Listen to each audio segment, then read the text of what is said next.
Hello everyone, and welcome to Crystalized Witchery. So first, I want to discuss the basics of witchcraft, but before we get into that, I would like to explain to you the history. The public, usually when you go to search anything about the history of witchcraft, the main thing that they speak about is the Salem witch trials. It's the same story we hear all the time about women that were falsely accused of being witches and have been executed and tortured.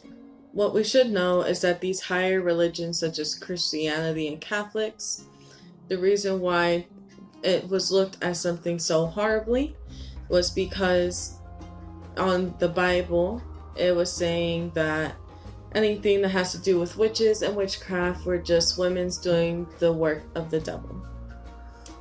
And so today I kind of want to clear that up. I want to let everyone know that, for one, witchcraft literally means craft of the wise. And where did this come from? This practice came from herbal healers, such as like witch doctors. They used to heal people literally with any sort of herbs and flowers and things that they would find around them and find a way how to turn them into medicine. These witch doctors were known as wise women. As the years go on, witches continue to, modernize, as I would say, and use different things around them. Now we have things like crystals, we have candles, we still have herbs, but we use anything that we can to turn anything into magic. Now, when I say magic, I usually mean to manifest something. So let's say you're having a really hard time at work and you know that you need more money, but you're having a lot less hours. That money will find its way to you. Most likely, suddenly you'll probably get a raise, or you might get your boss will let you know that you have more hours, like you can do overtime, and just little examples like that. But overall, us witches mainly use this to become one within ourselves and our spirituality, actually be able to open up our minds and just create overall positive energy. We release any sort of negativity, make sure we cleanse the air, and just to make life a little bit easier, So I just want to let you all know, literally anyone can be a witch. It doesn't matter what religion you follow, because witchcraft is not a religion. Some people tend to confuse that. Wicca is a religion, but overall witchcraft can be done by anyone, whether they are Christian, Catholic, Buddhist, anything. In fact, you can incorporate those deities in which you follow in that religion into witchcraft. But more about that later. The first one that I would like to get into is, for me, the easiest one, candle magic. And so, for example, I have my little candle here. Hopefully it will focus through. Either way, this candle, you can dress the candle. So some people will do, like, you want to banish something, you push it away from you. If you want to invoke something, so bring it towards you, you will do it this way. Now you can dress the candle either by essential oils, or if you have something like holy water, which I know a lot of Christian Catholics usually have, or anything that you feel is powerful, like possibly even moon water. So that's one way to dress the candle. The other thing I can say is that some people may carve candles. So for example, I have this candle. This is my banishing candle, so I literally carve banishment onto it. I'm not sure if you can see it, but it's there. It's gonna be hard to see, sorry. Then we have color coding candles. So not everyone does this, but I feel like it's a better way to personalize your witchcraft. And so I like to color code them. For example, desire spells, I use an orange candle. For banishment, I use black. Overall, I mean anything, if you don't have a specific candle, you can use a white candle, which is found anywhere. We have herbs. Herbal magic can be used in your teas. Like for example, I have here some rose petals in my little jar. These rose petals, dry herbs in my opinion are the best ones to grab. You can use them in your teas, you can use them in your baths, and overall you can use them in your spells. Like let's say that I want to use my dry herbs but I want to have more of a powder. For example, if I want to make my black witch salt, I would get dry herbs and I will burn them, as well as any other things that I might want to incorporate as enhancements. If you want to know more about black witch salt, let me know in the comments and I'll create a separate video about that. Just using the herbs overall, like huge pieces, or even if you want to crush them up in a pestle mortar, anything that you might like, you can just incorporate them into the spell itself. It doesn't have to be anything fancy, you can do it however you like. Next, we have crystals and gemstones. Crystals can be used as enhancements. So, for example, let's say I have a jar, I want to do my little spell in a jar. Sometimes I can incorporate the herbs like I said before and just put a few crystals that just help enhance that spell that I'm doing. Next, we can use them as protection or any sort of thing in jewelry. So for example, I have this one of mine. This one is a new beginning crystal, and this one is for guidance. So you can use them in jewelry and talisman, whatever it is that you might want. Crystals can also be used for specific purposes. For example, amethyst. It's a very popular crystal. It's mainly used for calming. But when put under your pillow or next to your bed overall, it can invoke some sweet dreams to make sure that you can have a better and calm rest in case you may have something like nightmares at night. Next, we have chakras. So chakras, I will explain to you the 7 types. I can go in depth in another video, but I just want to go through all of them just for right now. So we have the root, and its location is at your tailbone. We have the sacral, which is located in your navel. The solar plexus, located in the solar plexus. We have the heart, located in your chest. We have the throat, which is obviously your throat. Then we have the third eye, which is basically right in between your eyebrows, but a little higher, so around this portion of your forehead. And then we have the crown, which is obviously above your head. Each of these have their own crystals, but I can go over that in another video. For now, I'll just tell you the colors that go with them. So your root usually is revolved around red. The sacral is orange. The solar plexus is yellow. The heart is green. The throat is blue. The third eye is indigo. And then the crown is violet. I know when you go into specific magic stores or anything like that, I have seen little incense boxes in which they have different chakras for them. So let's say that you feel like your heart chakra is a little off. There are specific incenses that you can burn and meditate to in order to either open up that heart chakra if you feel like you're really sort of like cold and not loving person, or just stuff like that. And if you need any more examples, I can do that in another video. Next, we have elemental magic. Elemental magic, people may see that mothers may draw a pentagram and use like the spirit and all of the 4 elements. And that's just their spell right there. Others can be specified, like for example, if you like the water element, you can be a sea witch and collect stuff like seashells. Next, we have enhancements.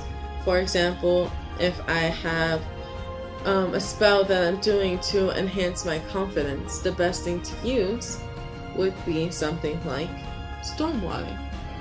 I have an obsidian crystal in mind to make sure that it absorbs any negativity that may enter my stormwater. Just a little side note, in case you want to just randomly be throwing crystals in water, please do your research. There are certain crystals that are soluble in water, so you just can't throw any of them just into water just because you want to. As well as crushing any crystals, because some of them have lead in it, and you don't want to be breathing that in. Next, we have seasonal. I kind of love doing the seasonal work personally. For example, right now we are in the Maybon period, which is fall, autumn, whatever you would like to call it. And so sometimes I do little Maybon altars, and so I have my little foam pumpkin. I carved into it, and in here, I basically just did a little altar of my own. I can show you how to do little altars if you would like in another video. We also have enhancements that can be made. So for example, in spring or summer, you may have dandelions. Dandelions, when put in teas or any sort of spells, enhances the joy aspect into that spell. The other thing that we have, like for example, if we're in winter, most places we usually have snow. So you can have a bunch of snow in a jar and let it melt so you have your snow water. And when incorporated into a spell of any sort, it makes it long, it creates longevity into your spell. Next, we have the lunar spells. And the lunar spells, you basically have ritual magic in which, according to each of that aspect of the moon, any moon phase I should say, you would have a specific spell. Like for example, a new moon, you would do spells for new beginnings. That's usually what the new moon is used for. So then we also have moon water. For example, here I have my full moon water. These can be used for so many things, and I can tell you about them in another video. But for example, my full moon, it creates balance and centering for my spells. So whether you want to use it for tea or anything else, that's what it's used for. Some people create their own uses for the moon water, whether, like according to phase, like I said, when you add your own aspect into witchcraft, it makes your spell a lot more effective because you're the one doing it. You believe a lot more in your work, so it'll work better for you. Remember, just like any other thing, you have to believe in order for it to actually work. Because if you doubt your spell, it's not going to work. If you have the mindset like, okay, I've done my spell, that means whatever I asked for is already done, it'll happen and a lot quicker. So just a little side note and advice for you baby witches. Next, we have astronomy. So astronomy, we have a lot of people, I'm sure, that you see all over the internet, and it's just like, hey, what's your star sign? So they're usually for like characteristics. So these characteristics can clarify, let's say, a moon, for example. So we have a full moon in Leo. What you would do around that period is, with either your full moon water or anything that you may have attracted the energy of that moon, it helps with strength and courage. These star signs are also in, for example, tarot cards. Here I have one. We have Leo. He's the strength and compassion of the group. You can incorporate any of the star signs into any of your spells and just have either carve in the symbol of that specific star sign into a candle, or you can even write it down in your written work, however you would like. Next, we have deities. Like I explained earlier on in this video, deities can be incorporated in your spell work. Some people believe in dragons. So dragons usually fall under like the elemental portion. So just if you're doing an elemental spell, some people believe that there is a specific dragon for that. And so they will either carve the symbol of that dragon or just overall pray to that dragon. Then next we have fays, which are fairies. These fairies, they basically are just like another deity. Some people like to create altars for them or many houses to kind of have them creep in. And those are said to be sort of like enhancements to that spell, or they just pray to them and they believe when you give, they will give back. So there's that. Next, we just have the overall gods and goddesses, like let's say Christianity. We have the Christian God, in which you can pray to that God. You can have an altar specifically for that God, and you could do simple candle magic, and that's your magic. You could just pray to that God on your altar.